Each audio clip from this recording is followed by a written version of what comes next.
All right, welcome everyone to our next Go Live session here at the Truck Safety Coalition. Apologize there for the delay, as it took me a moment to have dual devices, as my colleague Kelly so skillfully did in our last session. And I am extremely excited to be able to talk to you about the latest kind of news and updates here at the Truck Safety Coalition, spanning from our legislative front, engaging our network, really our upcoming conference, all that we have going on. But first I want to really encourage folks to know that when you donate to the Truck Safety Coalition, I mean, not only are we a Gold Star certified nonprofit, but really I think you'd be hard pressed for any other organization to stretch more out of a dollar than we do. We make a point to have a small staff. We're heavily volunteer driven. I think you've probably seen that throughout the course of the day with the passion, the engagement, the conviction of our volunteer board members and other volunteers, certainly beyond the board, who are active in what we do. And they are the difference makers. It is their firsthand voice, it is their firsthand experience that resonates and helps inspire others to be better, right? To make changes, to make our roads safer. And so with that as prelude, I'll go ahead and kind of give us a broad overview here of all that's been going on. And so, of course, infrastructure, right? Infrastructure that's finally, for some, in the rearview mirror. For us, the impact of that infrastructure deal, bipartisan infrastructure deal, is very much a part of our future as well. But let me just take a moment, as that ping pong ball went back and forth, a tremendous devotion of time and effort and education of policymakers, of the public, was going on to help make sure that safety was seen as a priority. Safety was seen as something that is not a luxury. And all too often, it can be seen as something that's perhaps on equal footing when industry has the bullhorn, if you will, and perhaps the ear of those those with power and influence. And so that's where our volunteers make a difference, right? They ground the conversation in reality and consequences of what can happen with a poorly regulated industry. So first, let me discuss a couple of wins. First and foremost, and this is a game changer, you heard, I believe, Jeff Burns speak on the importance of automatic emergency braking. This technology, many of you probably know it from your passenger vehicles, will automatically begin to brake if you get too close to an object, and it drastically either prevents or seriously mitigates and reduces the severity of that pending collision. As you can likely imagine, 80,000-pound rigs have a lot more tonnage, a lot more weight, a lot more length, take a lot longer of a stopping distance than a passenger vehicle would, and to have that technology on those trucks is a game changer, like I said before, and that's something we fought very hard for, to make sure that would be there to save lives. I said earlier, part of our mission A is the first response piece, which I'll touch on, and Kelly already spoke on today, but really driving down deaths and injuries, preventing these from happening in the first place, and the requirement to have this technology on all newly manufactured semis is going to go a long way. Now, in addition, many of our folks have endured the unspeakable tragedy of an underride collision or crash. And without getting too graphic or too detailed, you may have seen on the roads, perhaps as you traveled for Thanksgiving, these bars, if you will, at the rear end of a semi-truck, and those are a rear underride guard. However, the performance standard for those guards has not been what is really needed to prevent a passenger vehicle from going under that semi should a collision occur. And as you might imagine, the nature of that crash doesn't leave much opportunity for survival. And so our network has been fighting for 30 years to improve that standard, to first have a standard, then to improve it to be equal to some of the newer Tough Guard standards that we have available to us. And we are excited to report that change is going to happen.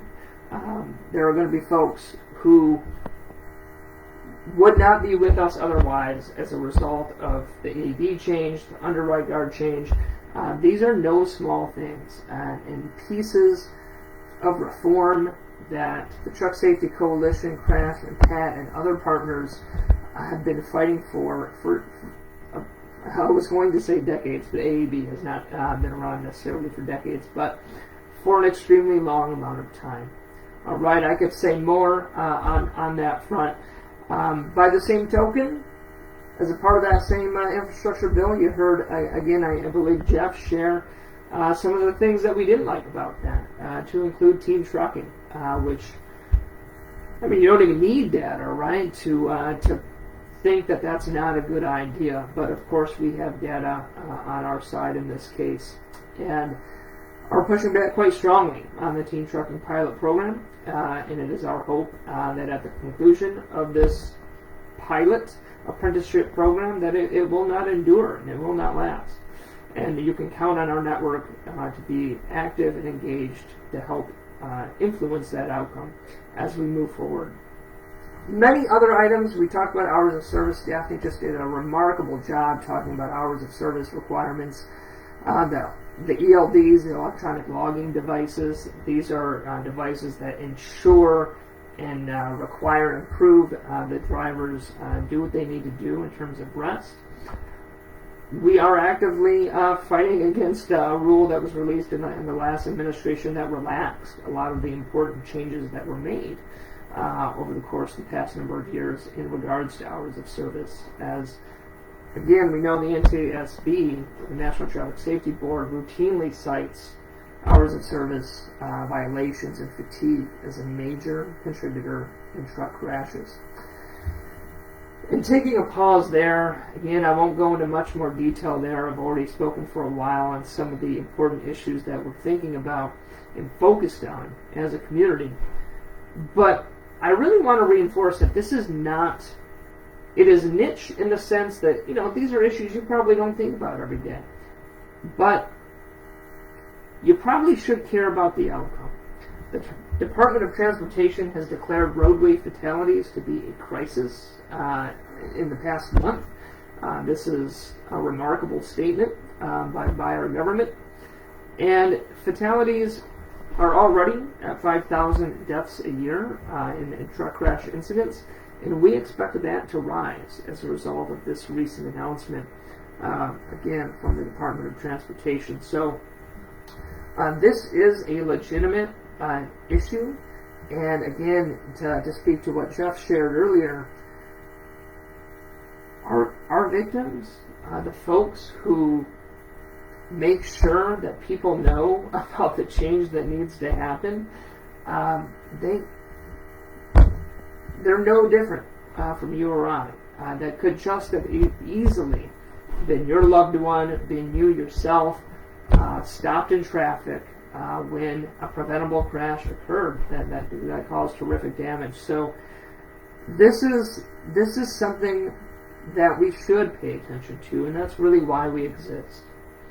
All right, so one of those other items I'm excited to share more about is the surge in our first response outreach. You heard from Kelly earlier, our first response program manager, and it is, maybe not surprisingly given what was just shared about the increase in crashes and fatalities, it is higher than ever. We are incredibly busy reaching out, conducting that first response outreach, and I really can't emphasize enough, I know Kelly shared a bit about it, how disorienting it is for someone who's experienced tragedy like this. And to have a group of people reach out to help walk you through that, both in the short term and long term, there's no other community like it. right? You can't go down to your local church, your local library, and have a group of people that can relate to this, that have been in a similar situation, or spread out across the country. So for us to fill that gap, to mine that gap, to help transform that sorrow, that pain into something, I won't want to say necessarily, it's certainly positive, but something that can be healing, that can produce resilience, is something that you can't really quantify, but is incredibly important. And that's part of the mission of the Truck Safety Coalition.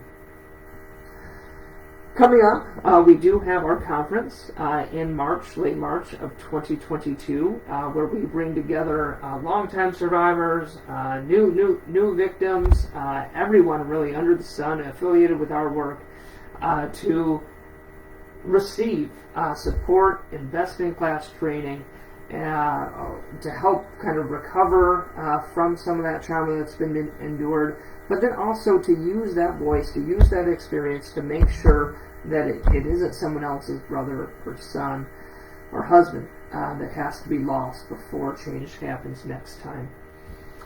You know, I'm gonna share a brief story of an example of how the perspective of a victim really changes the tone. I was in a meeting a few weeks ago with several safety-oriented advocates, with colleagues from the Department of Transportation, and we were discussing different ways, all these different ways that we could help drive down this surge in fatalities on our roads. And I brought up the story we heard from her earlier of our volunteer Anna. Folks just don't realize how poorly regulated this industry is. Most people, I think, myself included, think it's unfathomable that you could be rear-ended by a semi, that you could have your back broken, your lung punctured, permanently paralyzed as a result of this incident, need over a year of hospitalization, outpatient, intensive outpatient therapy, new accommodations, right, to be able to live in your new functional needs that are presented as a result of that crash, and to find out that the federal government only required that operator to be insured for $750,000. We know the cost of healthcare these days. That does not go far. And so through no fault of your own, to find yourself struggling to continue your livelihood is not okay. And there are situations like this, that story can be told in slightly different, a number of ways and times, but that's why we're needed. Okay, that is why the Truck Safety Coalition exists. You don't want to need us, if that makes sense. When you need us, something's gone horribly wrong. And by investing and partnering in our work and our mission now, we can help make that a reality. That you won't ever need the Truck Safety Coalition. You won't ever need a call from Kelly to help you through what happens next after that tragedy. So in closing, we're busier than ever. The need for TSC is increasing day over day. And I would argue our mission is as relevant today as it was 30 years ago with this current crisis we're experiencing. Often our work is done quietly, outside the public eye, but today we ask those listening that you share it loudly. We're sharing it loudly and without apology. We thrive and need your support to make sure that we're there when victims need us most.